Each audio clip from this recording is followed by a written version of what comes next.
গাঁওখনৰ মানে এইখন 1 নং পাণবাৰী গাঁও। তো মোৰ নাম প্ৰদীপ ৰায়, 1 নং পাণবাৰী গাঁৱৰে বাসিন্দা মই। কিন্তু যোৱা ৰাতি ধুমুহা বৰষুণ হোৱাৰ কাৰণে মোৰ গৰুৰ গোৱালিৰ পৰা 2টা গাই গৰু দুনি কৰা গাই গৰু মানে লৈ যায় ৰাতি 1টামান বজাত। আমিও পিছত সাৰ পাই গম পালোঁ যে আজি চালোঁ গোৱালিৰ ভিতৰত দেখিলোঁ যে গাই 2টা নাই, মানে কোনোবা চুৰি কৰি লৈ গ'ল। কি দি লৈ গৈছে? গাড়ী দি লৈ গৈছে বুলি অনুমান মানে হৈছে আমাৰ। তো আমাৰ গোসাইগাঁও সাব ডিভিজন আৰক্ষীক এইটো অনুৰোধ কৰোঁ যে অলপ পেট্ৰলিং কৰিলে ভাল হয়। আজি মোৰ হৈছে, কালি বেলেগৰো হ'ব, এনেকৈতো নচলিব না। আমি খেতি কৰি খোৱা মানুহ, আমাৰতো বহুত কষ্ট হৈ যায়। সেইকাৰণে অলপ প্ৰশাসনক অনুৰোধ কৰোঁ যাতে অতি সোনকালে পেট্ৰলিঙৰ ব্যৱস্থা কৰে, ৰাইজক যাতে অলপ মানে সকাহ দিয়ে আৰু এইটোৱে মোৰ মানে অনুৰোধ। মোৰ গোৱাত গৰু আছিল 5টা, তাৰে সৰু 3টা, ডাঙৰ 2টা। এই ডাঙৰ 2টা লৈ গৈছিল।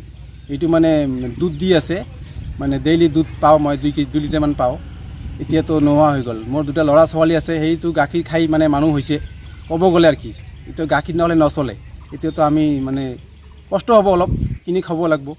চোৰৰ কিবা বাঢ়িছে নেকি উপদ্ৰৱটো বাঢ়িছে চোৰৰ। এইটো মানে পেট্ৰলিং নথকাৰ কাৰণে চোৰৰ উপদ্ৰৱটো অধিক হৈছে আৰু কি।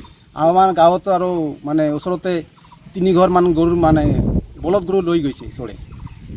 কোন থানাৰ অন্তৰ্গত? এইটো মানে কচুগাঁও থানাৰ অন্তৰ্গত পৰে। আমাৰ গাঁওখন 1 নং পাণবাৰী। মোৰ নাম প্ৰদীপ ৰায়।